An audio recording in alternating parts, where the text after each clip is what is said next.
TRiO is a comprehensive program that gives support services to at-risk students, particularly enrolled here at Pitt Community College, but then it's all over Eastern North Carolina, it's all over the country.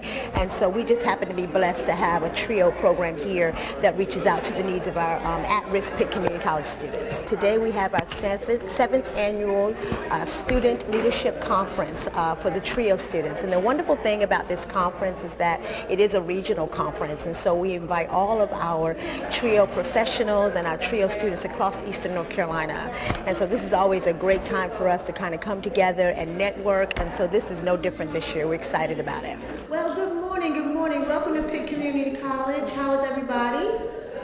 Good? Everybody's good, excellent. I'm LaTanya Nixon. I am the director of the TRiO programs here on campus, and it is my honor on behalf of the TRiO family as well as our committee members, our president and our board. It's just an honor to have you here for our 7th annual TRiO conference. Let's give a hand for that.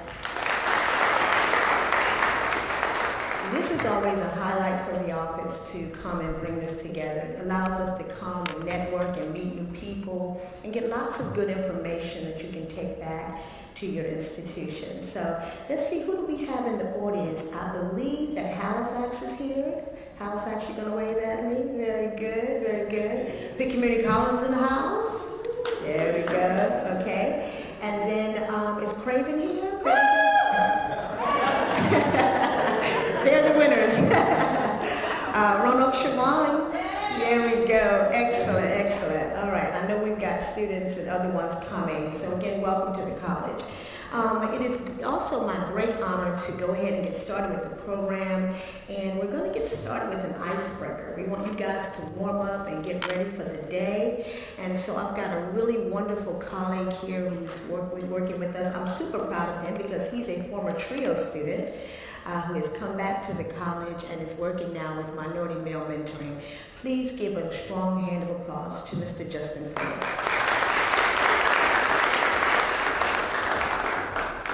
Thank you, Dr. Nixon. Good morning, everyone. Good morning, good morning, good morning. It is my pleasure to be before you this morning, so we're just going to jump right into a brief icebreaker.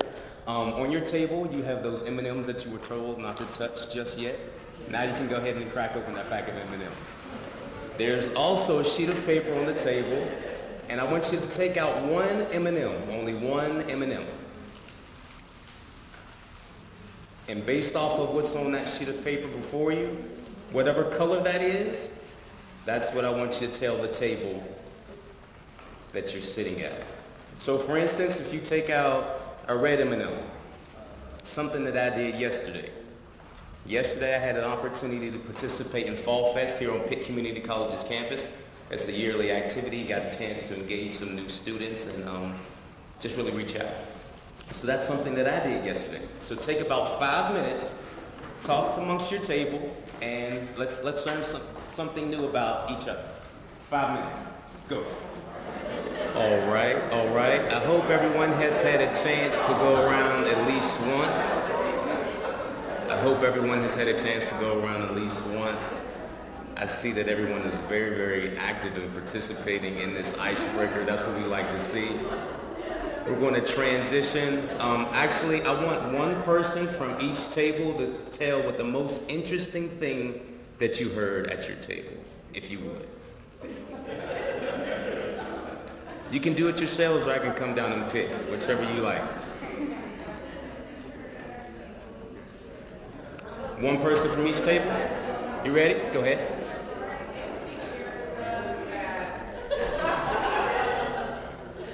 Can we quiet down, please? Thank you.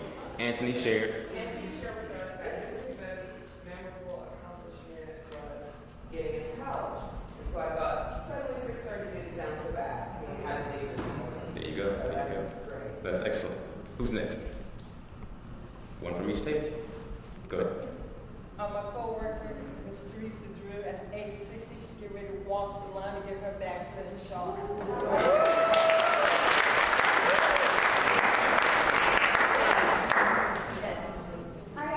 Go. So my advisor here told us that she could sing, so go sit down. Okay. Who's next?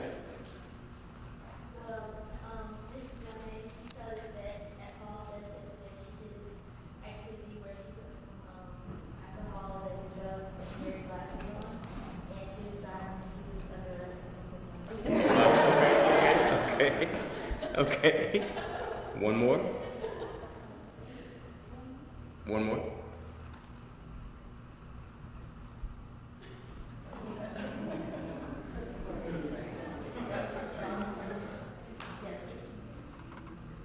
Do you all have one? Okay. So I'm interested that we have a lovely Terry here, and she told us that she, in the next 6 months, she plans to finish her PhD. Awesome. Awesome. Fantastic. Fantastic. Anyone else? Mrs. Taylor here. She was telling us that she's a news reporter. That she does. Which helps with the transition. Thank you very much. I'm going to introduce now Ms. Waters, and she's going to come and actually introduce Ms. Taylor. So thank you. Put your hands together for Ms. Waters.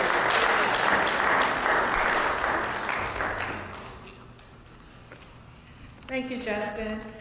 Good morning, everyone. I'm Kim Waters. I am counselor with TRiO Student Support Services here at Pitt Community College. Welcome again to our 7th annual conference. Just one housekeeping note, if you would please take an opportunity to put your phone on silent as we are getting ready to really get involved in this conference this morning. We are very excited this morning to have with us Ms. Lynnette Taylor. She is a very familiar face as she co-anchors the evening news with WITN. Ms. Lynnette Taylor is from Durham, North Carolina, and she is a proud alumni of East Carolina University with a degree in broadcast journalism. We are excited to have Ms. Taylor here today. She's going to help you guys grow, develop, and succeed with her words of wisdom. Please help me welcome Ms. Lynnette Taylor.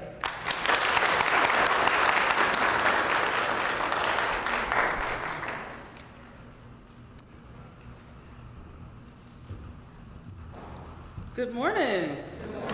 Good morning. Good morning. I just want to make sure you guys were awake. How are you? You all look great. I mean, I don't know about you, but I'm starting to get up early to do boot camp.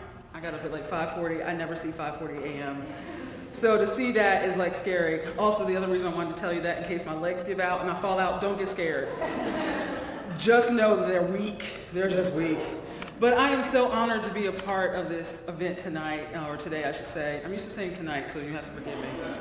But I want to thank, of course, LaTanya Dixon for inviting me. She has invited me at least twice to this event, and unfortunately I've always been busy. So this is an opportunity that I had to come, and I was so excited that it worked out with my schedule. I also want to thank Dr. Dennis Massey, who is here, president for PCC, for joining us, because I really do appreciate the fact that he has been a driving force here at this community college, and he has brought it so far. And I have been in television at WITN a total of 16 years. 16 long years. But in that time, I have seen the university or the college actually transform to like a university setting. So you all are getting the best when it comes to PCC, so just know that. I also want to thank all of you for being here, because you all have a commitment and you all are taking it seriously. And that's what I love about people when I meet them, because a lot of times if they're not committed to something, they'll fall for anything. And so when I see people committed in doing a service, whether it's bettering your life in education or if it's bettering someone else's through your knowledge, like our staff members, it means something, because that means you have a purpose-driven life, and we all have a purpose on this earth, and I do believe in that. And I really just can't express how nice it is to be before you, because I'm a talker. So as you know, it's my profession, so I could talk. But hopefully I'll leave some time for you guys if you wanted to ask any type of question that I may not cover, because I'm gonna kind of go through a little bit of my journey as well as a newscaster. I just want you to know that I started at WITN right out of college at East Carolina, and that was in 1997, so I have 20 years of broadcast experience. I started off as the bottom basement job. I was cutting all the editing all the video that would go into the newscast. So if they were like, yes, we're gonna go to that video where you'll see that car accident, yeah, we're gonna see that video. Any moment now, we're gonna see that video. If it didn't show up, it was my fault. So you knew there was someone behind the scenes who was not doing their job, and it would have been me.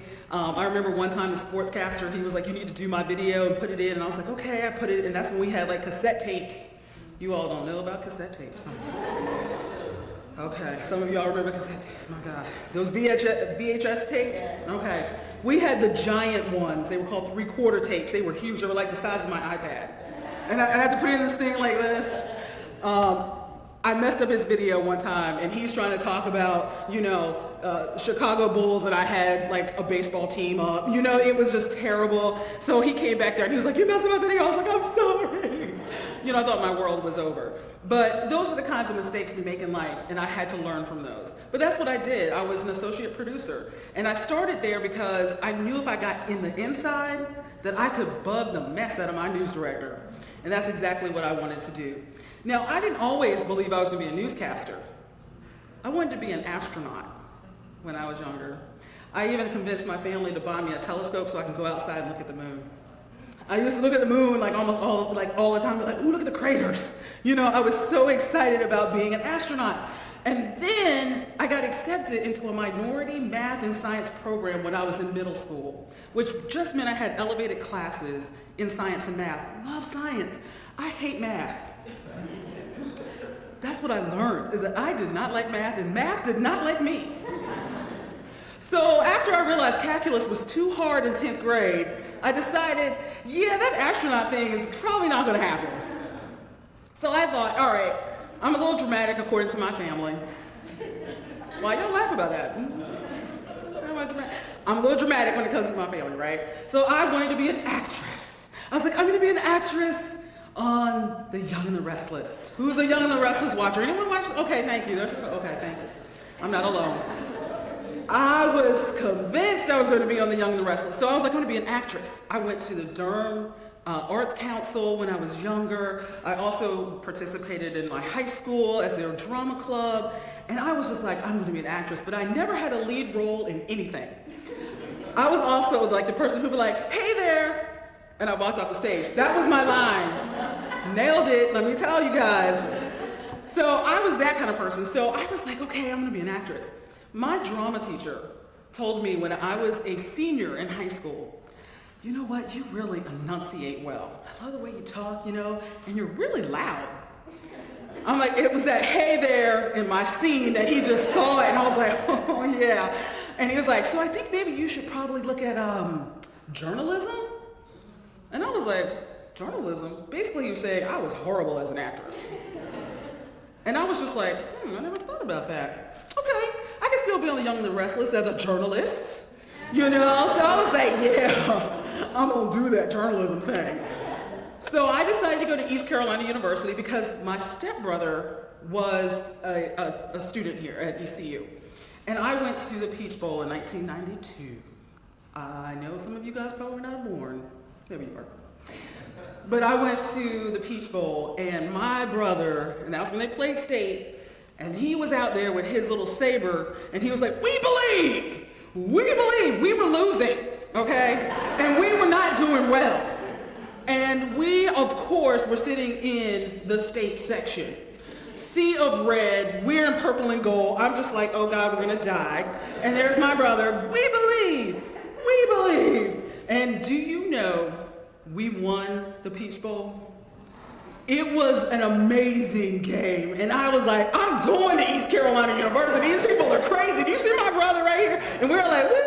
The state people were like, yeah, get out of here. They were so mad. But I was just like, I gotta go. And that's sad that I took football for me to choose a school, but don't judge me. But I realized I love the spirit of East Carolina University, and that's kind of what you guys have here at PCC, that same spirit. And so I was just like, that's where I'm gonna go. So I started at ECU, and it was at a time that our department in communication decided to split up. They had like a divorce between the Bachelor of Arts and the Bachelor of Science. Bachelor of Science people were the ones who were like the broadcasters, the ones who were gonna be on TV. And then the Bachelor of Arts people, they were the newspaper people, They were like, oh, we're gonna write magazines, Nothing wrong with that. But it was just like, we were like, oh yeah, we're the cool people. Well, the BA decided to take all our equipment, and they wouldn't give it to us. They're newspaper writers, but they had our cameras, they had all our tapes, they had like the microphones. I was like, what is wrong with them? And then we'd have to walk across campus, can we sign out this camera? Because I'm gonna take y'all pencils and y'all are not gonna write nothing, you know? So I was just like, this is crazy that we had this, you know, contentious relationship between the professors. And our professor one time spent her entire 50-minute class complaining about how they couldn't get along. We felt like stepchildren in a divorce. And they're just like, y'all are not gonna get the best education. I just hope you all know that. You will never make it in your profession right now. You might as well start looking at getting a master's in something else so you can do something. So here, you can get your BA, but you're not gonna get anywhere, I'm telling you. And we're like, what? Some of us were looking around like, I don't know what else to do. You know, I came to this university as a broadcast journalism major. And I was like, oh no, I paid too much money to change my major now, you know? And my mom was like, oh, you got 4 years. My mom was like, you got 4. After that, you're paying for everything. If you want to do anything else, you have 4. So I was just like, I'm a sophomore. I don't have any money. So I just knew I was not going to listen to that professor, because I was determined if I was going to get a degree, that I was going to get the degree in what I wanted, and I was going to pursue it. So I had to live through that, having a professor tell you can't do something. But I grew up in a family in Durham where my mother was from Duplin County. She was so country and southern and all that. You taught her, she was like, oh yeah. Her name was Gloria, but they used to call her Ann. You know, you got to get that middle name. Ann, how you doing, girl? Hi. That's when I go home and see my mom's people. How you doing? And then my grandfather, I have no idea what that man is saying. He'd be like, hey girl, I see you. And I look at my mom, what did he say? I love my grandfather, he's 97 years old, he's amazing.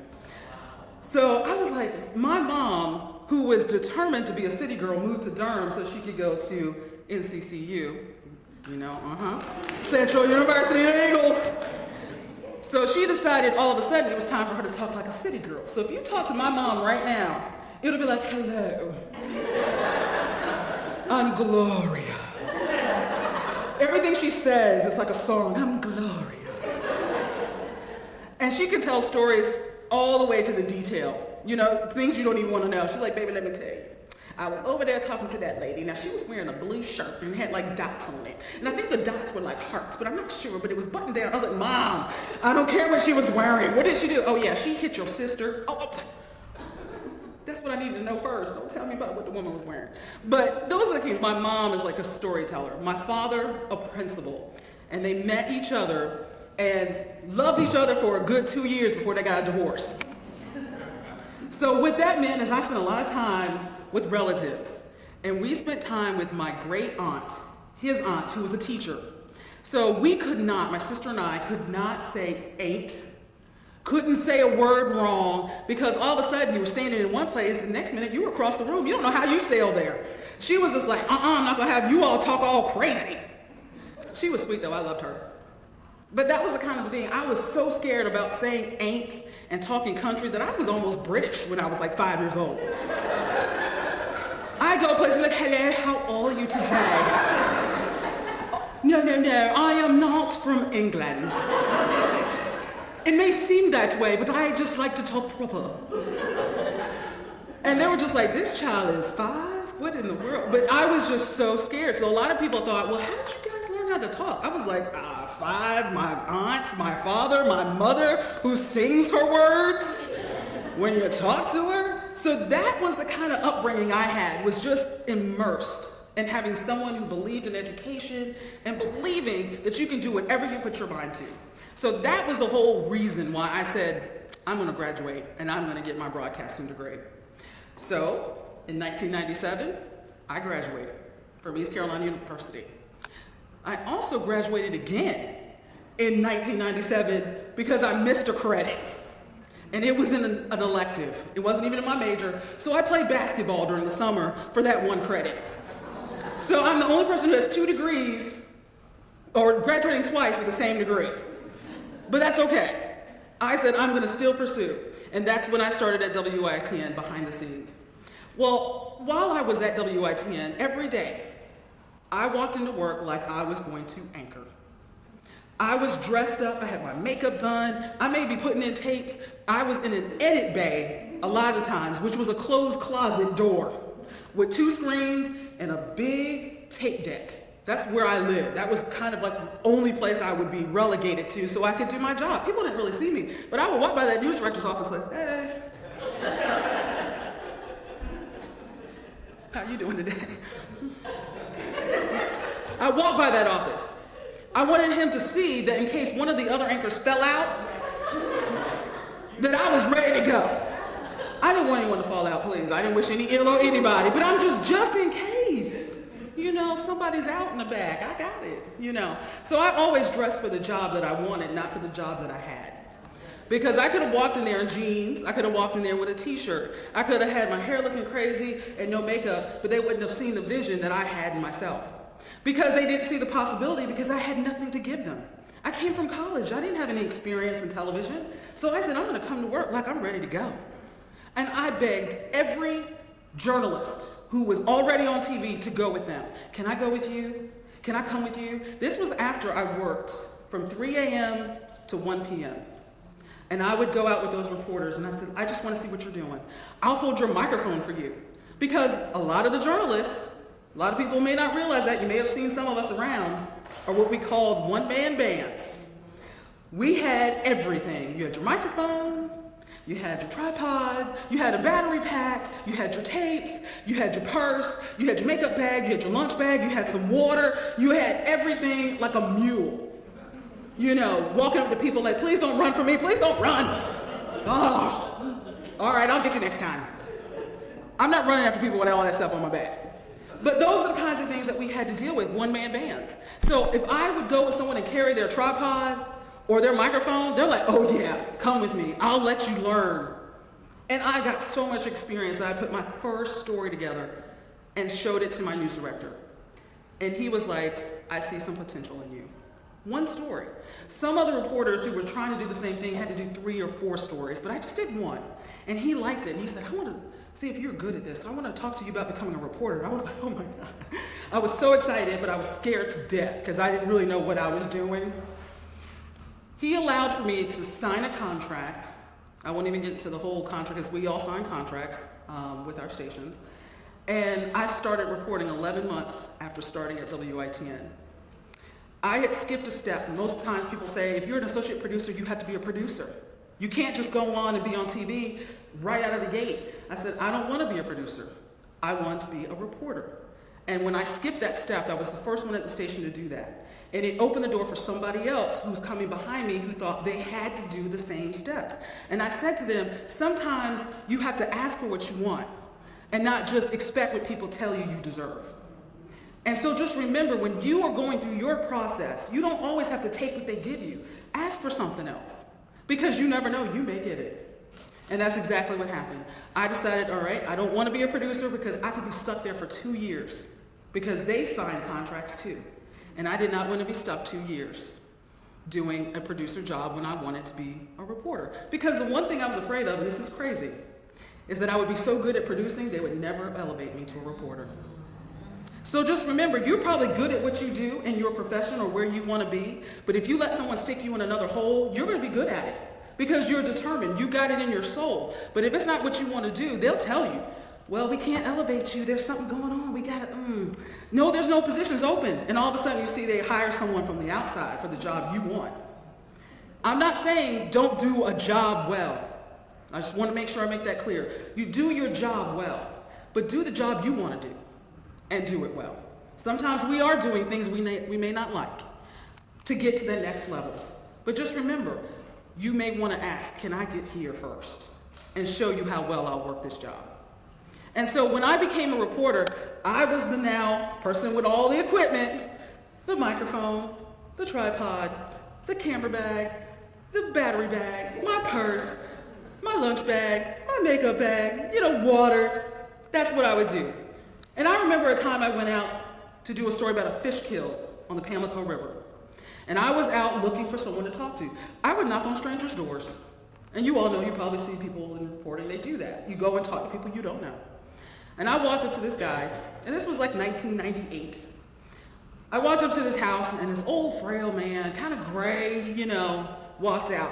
Now he was in a trailer, like a camper, on his property where he had a big, beautiful house, but he didn't live in that house. He lived in this little trailer. And he came out and he was just probably a few yards from the water, fish, dead fish everywhere. And I was just like, it stinks like high heaven. If you could just imagine, it's horrible. And he comes out and he's like, hey. And I was like, hi there, sir. My name is Lynnette Taylor, and I am hoping to maybe talk to you about this fish kill, what it does to you, what, you know, the kind of things that you're seeing out here. Just real quick questions. And he was like, all right.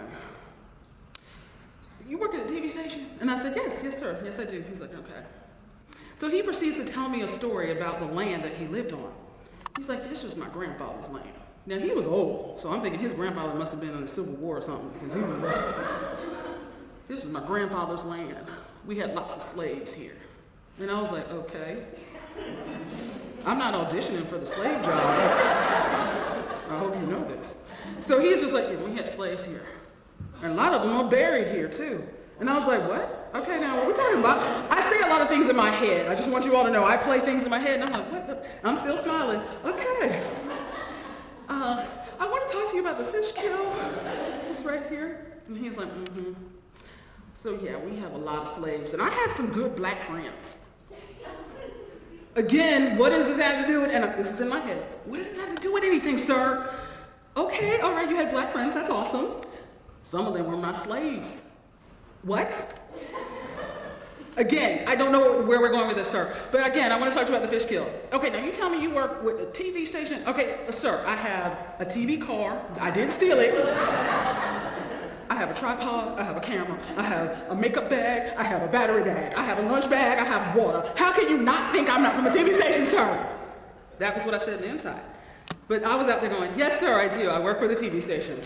He's like, what you do out there? You make biscuits? Yeah, your reaction, silence. I said, in my head, I went, sir, make biscuits? We don't even have a kitchen. How about that? How about that? We don't even have a kitchen. But I was sitting here like, no, I'm a reporter on television, sir. And he was sort of shocked, as if he was stuck in a time where you didn't see black people on TV. And this is 1998. And I just looked like, okay, well, I guess we're not gonna do this interview. So thank you, sir, for your time. You're old, you'll probably die, so I don't wanna have to kill you. So I'll see you later. That's what I said on the inside. Okay? On the outside, I was like, okay, thank you, sir, I'll take my stuff and I'll leave. And then I'm rolling all my stuff back into the car. And all I kept thinking is, wow, is that what people see when they see me? That I am just some black lady carrying a bunch of stuff for my health? Because it wasn't for my health. I have a bad back right now. And all I kept thinking was, wow, I thought we were beyond this in 1998. I know there were black people on TV because I saw them. They were the people that I was aspiring to be. When I was in Durham, I had a news anchor. She was the first black lady I saw, and I was like, she's amazing. She's beautiful. She was like, oh my gosh. And I saw her in 8th grade, and I went, oh my God, I love you. I couldn't talk to her though. She was like way over here, and I was like, oh, there she is. I was telling all my friends, there she is. I was a newsie as a young child, so that's like what was my idol. So I knew there were black people on TV. I was just shocked that something that I had seen when I was in 8th grade, and here I am, 1990, 98, 22 years old, and somebody hasn't seen someone black on television? So I had to really think about that because I didn't want to go to every story thinking everyone just looked at me as a color. Because I knew I had a job to do, and I wanted to do that job. So as I carried on through my career at WITN, I kept, again, begging the news director for bigger positions. I want to be an anchor. I don't want to just be the one carrying all this stuff because I hate this stuff. I want to just go out there. And he was like, all right, let's see what you can do. The weekends, you can do the weekends. And I was like, I'm gonna do the weekends. I'm on the old TV. You know, in my head, I'm gonna do that a lot. But I was like, I'm gonna be on TV on the weekends. He was like, yes, you gotta be here at 2 a.m. and you're gonna write most of your stories and you're gonna have to find a lot of it too. And I was like, did he say 2 a.m.? To be at work? What, the show starts at 6 a.m., right? He's like, yes, but you need to be here at 2 a.m. Some people think we just show up and then we just slide into the seat and be like, good morning. Thank you for watching us.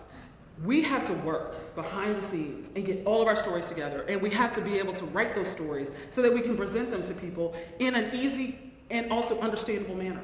So that was what we had to do at 2 in the morning, me and one other person doing a 2-hour show, writing everything, all the way up into, now let's go to weather with Jim. That is written out. And we do it now because of closed captioning. People have to read what we're saying, so we can't just say it. People now have to read it, so we have to write everything out verbatim.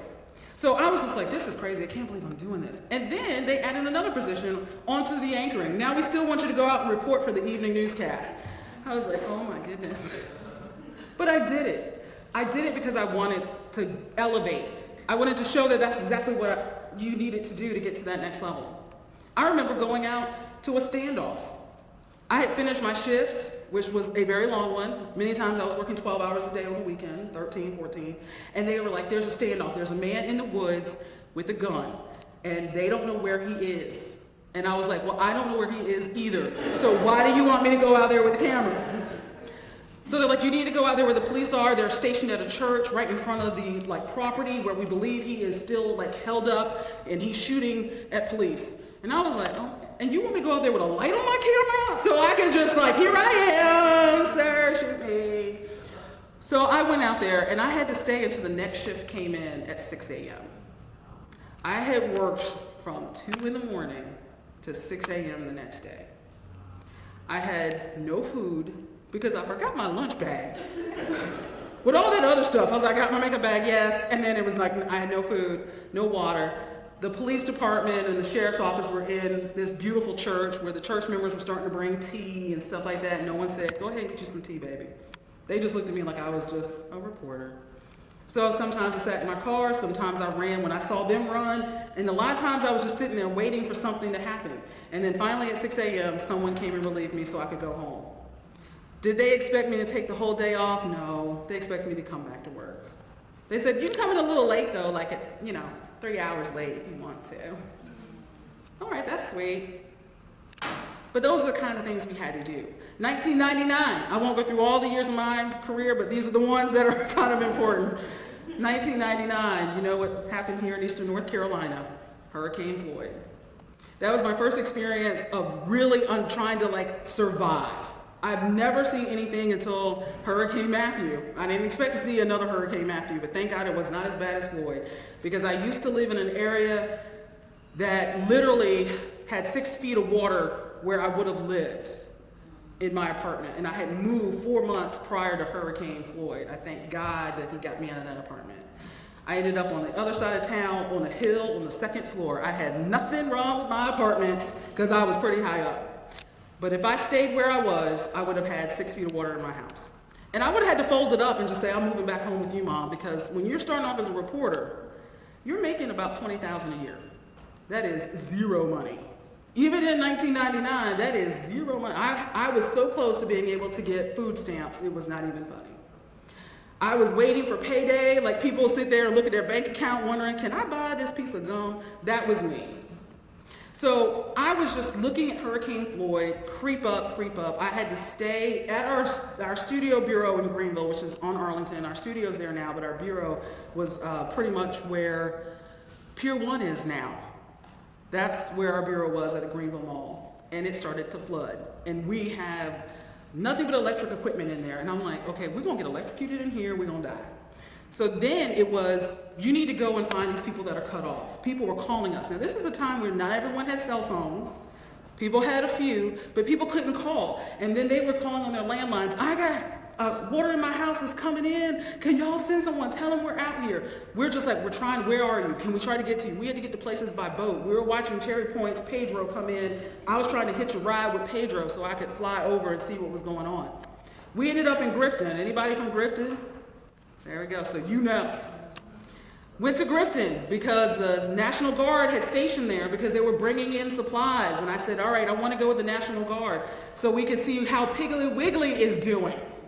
You all know, if you've probably seen, that Piggly Wiggly was completely underwater. You could barely see the pig on the outside. It was just completely up to the roof. And I said, let's go and see if we can check it out. The National Guard put us in one of their Humvees, not one of the large, Humvees where you can fit 20 people in the back. This is one like a 4-seater Hummer. And he said, okay, we're gonna go down there. Me, the mayor, my photographer. We're in this Humvee driving down one of the flooded roads towards Piggly Wiggly, and I'm watching the water start to come over the hood of the car. And I said, I don't know about you, but I think we should back up. I don't want to see it that bad. That's what I was saying. He said, okay, we're gonna back up, because you're right. This water is now, it's coming in the doors, water's coming in, and I'm like, I don't want to get wet. I'm trying to like keep, My photographer's standing up in one of the hatches so he can get video, clear video. The mayor is sitting in the front seat. He has our microphone. He's narrating. This is what's over here. You can see this whole neighborhood is underwater. And over here, this is where the senior citizens would be. Over in this little area, that's going to be underwater. Our whole town is gone. I don't know what we're going to do. He's talking about it. So we back up and we try to take another road where we think is not as deep. And then we get around the corner and I was like, wow, there's a weird sandbar. I don't know why the sand was collecting over here, but we're looking at it like, I don't know why. All of a sudden, the road just fell apart. We dropped. The whole Humvee underwater, and I was just like, I'm gonna die. And I kept thinking, and I think a lot. And so I'm just like, okay, if I can't swim, so I know if I can get out, just as long as the thing doesn't turn over, because then I don't think I can lift it. It's pretty heavy. The door's on this side. I go through the hatch, maybe if I push the mayor out the way. I'm thinking all these things in my head. Milliseconds as this, now we were on a road to all of a sudden, water just flushing into the car and then sideways, and we rested. And I was like, okay, we're rested, but then the water was still coming in. And I kept thinking, what if this thing turns over? And then I'm upside down. And the mayor said something we couldn't air on television while this was happening, but I applaud him for holding that microphone. He never let that thing go. My videographer who was standing through the hatch, I was expecting to see him go over and the camera too. And I was just like, please don't let that fall out, because I know how my station would be. Did you save the camera? What about me? So I'm looking at the guy who's driving the National Guard driving the car. He decides to jump out. Now, as he jumps out, I see that he now has water up to his neck. So I'm like trying to guess, okay, he's about 5'6". Okay, so the water's about 5 feet deep. So, again, I'm thinking in my head, I can get out of this. I'm about 5'8", I can make it. So he gets out. When he gets out, he has to literally pull himself up on someone's driveway. We were eye level of someone's driveway. He pulls himself up, he goes, okay, now if I get you guys to jump onto the cement, you'll make it. So you don't have to get into this water. Because when I tell you floodwater is nasty, floodwater is nasty. And when you're talking about dead animals that have been resting in that water, we were next to a petroleum company that I'm sure gasoline had leaked out of, and you're talking about sewage, because they can't treat that water. It's all in that water. It was nasty. And I was like, if I don't have to jump any further in this water, I'll be good. So we all climbed out one by one, trying to make that bridge over into the cement. I remember turning around looking at that Hummer, and all I could see were the front wheels on the side of the driver's side. So the front wheel and the back wheel were the only things that you could see, and we were pretty much underwater. We went back, someone came and rescued us. They were laughing at us because they thought it was funny. I had water up to here, and I had to go to the hospital to get a tetanus shot because I had hurt myself at the same time. My station said, okay, go get your tetanus shot, and can you go live at 5? I'm serious. And I was just like, what? I'm young. I'm a hungry journalist. I said, well, as soon as they let me go, I'll go. And that's what I did. I went and I told people, this is the reason why you don't drive on flooded streets. You can't see the road, and you can't see when the road is gone. Case in point, we almost died. And I always think about that experience, the mayor, and I live in a world of where things, though negative, I can make light of, because I can't live in that world that we see so many times on television. And I said to the mayor, I said, I'm glad you're okay. He goes, I'm great. I now can say you're my swimming partner. And I said, okay. So to this day, when I see the mayor of Grifton, or former mayor, he's like, there's my swimming partner. And I said, yeah, because we almost died together. So we're connected. We are connected. And so I tell you these stories because a lot of times people don't realize how dangerous it is in our profession. And now, even more so when people go to war, we see them getting shot, captured, tortured. Those are the kinds of things when people say, I think I want to be a journalist and be on TV and just be cute. I'm like, that's not what it's about. I learned that because when Floyd came and there were people who had no way to have anyone know how they were doing, they had no way for people to know that they were suffering. When we got there and put it on television, then we were able to show This is where they're living. Please help them. And I said, that to me is how God made that a calling for me. Because I didn't know where my path would take me, but I realized that there's something about what I'm doing has more power than anything I could ever do, because I can show someone's pain when they can't tell someone else. Can you help me? They say no. You tell the media, they'll be like, yeah, we can help you. We got some stuff for you. All of a sudden, the door's open. So I said, this is why I love what I do, because it shows that there's a purpose in it. I've never tell people to get in journalism lightly, because I said, you have a high regard towards this position. You are going to see people in their lowest point sometimes. You may see someone in their highest point. You may have the opportunity to meet famous people and say, oh, I met them. But the whole point of the matter is you have a purpose in journalism, and that is to shed a light on something that no one else would have seen if you weren't there. So I realized that that's how I wanted to succeed further into this business. So just to kind of wrap it up, because I don't want to take too much of you guys' time, I want you guys to know that I sometimes look at motivational speakers, because you got to stay motivated. You guys know when you're facing a challenge, you need something to lift you up, because sometimes there's not everyone being a cheerleader for you. Someone is going to tell you you can't do something. Prove that you can. Someone's going to tell you that, oh, you're not qualified, you got to take these steps. Just know that you can take a different path that's not been taken before. That's what your goal is. Don't always follow somebody else because you think, oh, well, they know what they're doing. They do, they may, but make your own path. Know that you can find something if you just ask. When I left WITN in 2002, I moved to Florida so I could work at a station down in Florida. Loved it, had the greatest time ever in Florida. 4 years later, my husband, who wasn't my husband at the time, said, I'm still living in North Carolina, so you better come back. I said, all right, baby, I'll come back just for you. And I came back because I wanted to be with him, obviously, but secondly, I thought, North Carolina, I love it, it's home. When I came back to North Carolina, I was blessed to have an opportunity to work back here at the station without even having to beg for a job. I was actually working for a foot doctor when I came back to North Carolina, because I didn't know if I wanted to do television anymore. I was kind of like, okay, I almost died, I'm carrying all this stuff, my back hurts.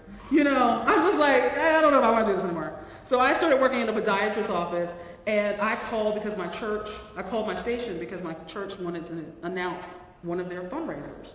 And of course, one of my old colleagues answered the phone, and he was like, Lynnette Taylor, I haven't heard you in 4 years. I said, yeah, I'm back in town. Can you help me with this? Yeah, sure. Hangs up the phone. Little did I know that my boss that I used to work for was in that office. Normally, she's in our main office, about 20 miles away. She was actually in the office and heard him say, Lynnette Taylor.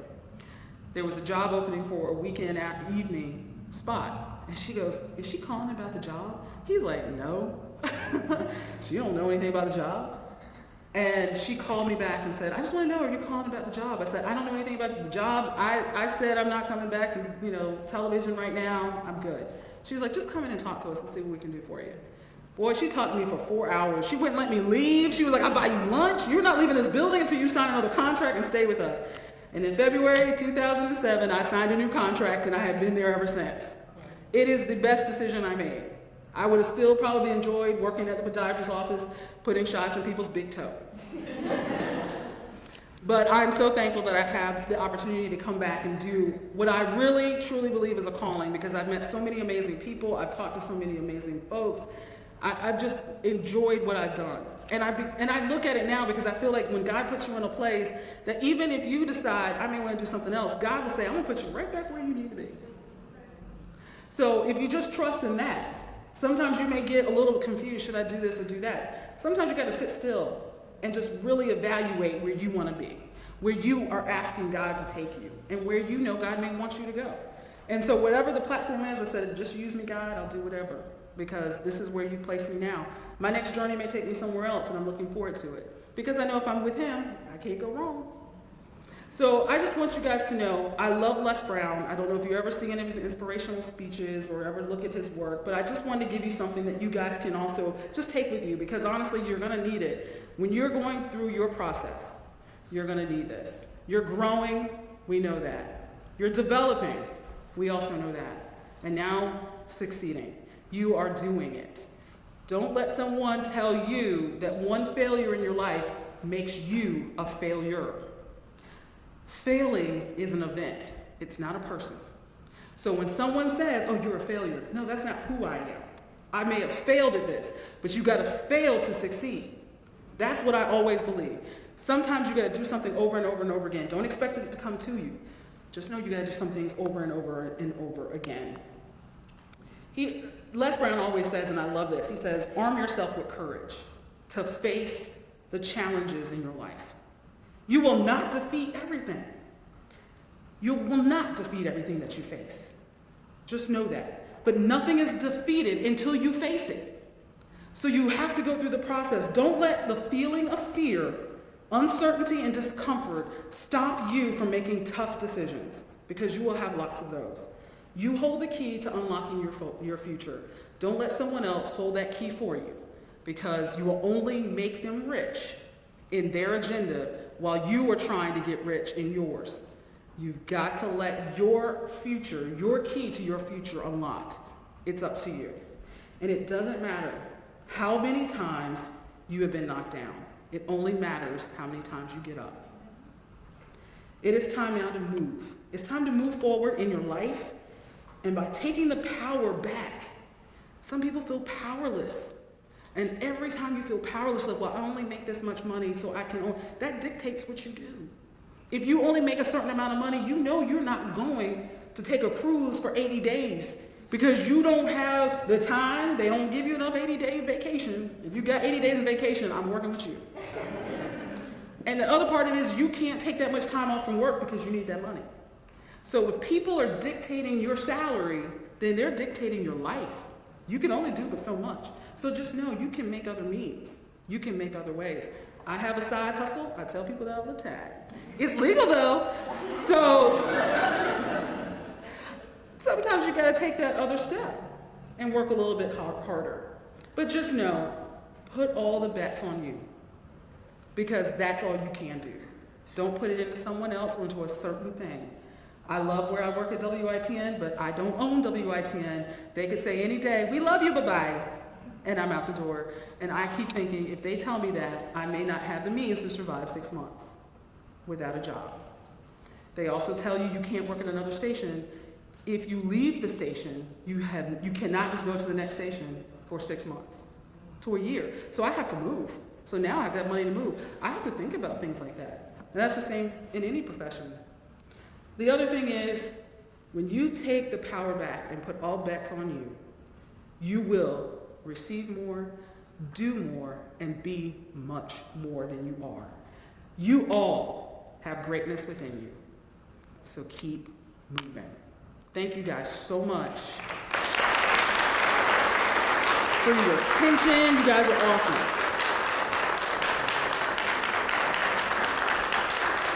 Thank you guys. I appreciate you guys so much.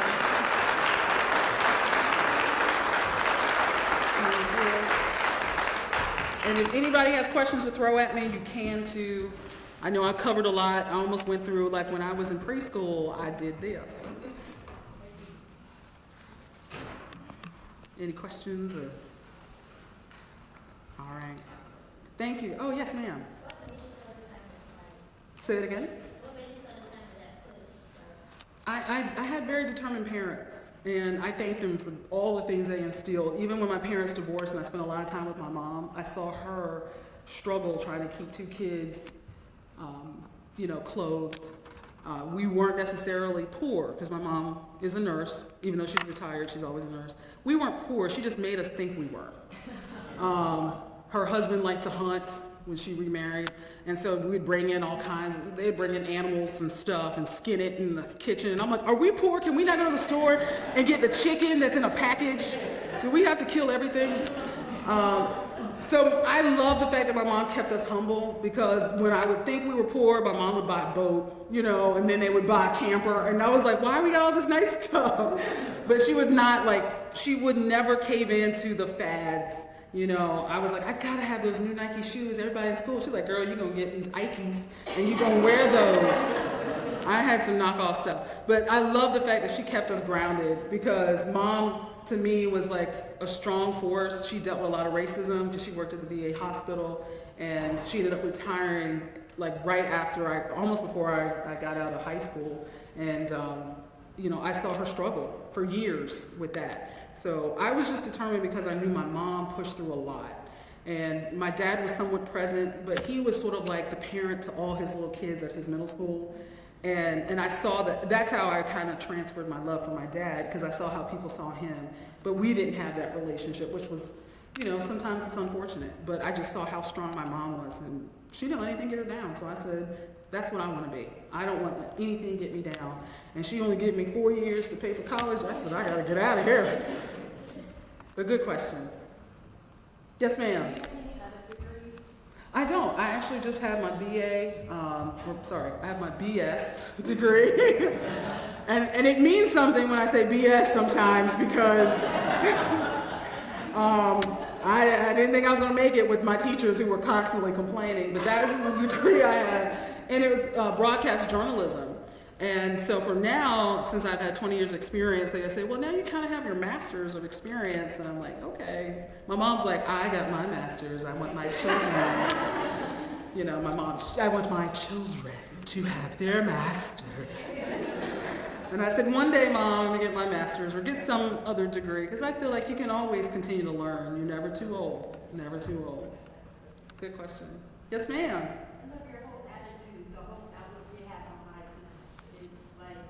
God talking to me through you. Oh, amen. I'm going through some of the same struggles that you're talking about, and I appreciate it. Oh, girl, you're not alone. That's the good thing. Every time we struggle, I always remember God's there with me. And He's not going to let me go. And I know that. He has guided me in places and shown Himself to me so vividly that I tell people, you are never alone. God sees what you're going through. And the struggle sometimes is so He can make you stronger.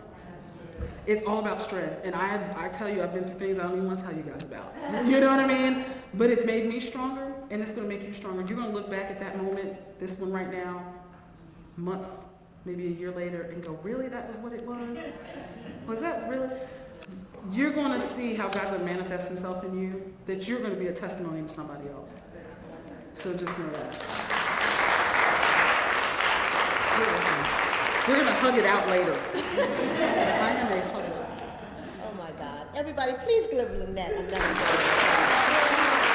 So appreciate you. Thank you. That was awesome. Okay. Of course, on behalf of Pitt Community College, we couldn't pay you. We apologize. We are a non-profit program. Oh, it's a non-profit? Yeah, you didn't get that in the I didn't get that in the memo. Sorry. But we do have some gifts for you to remember Pitt Community College. Absolutely.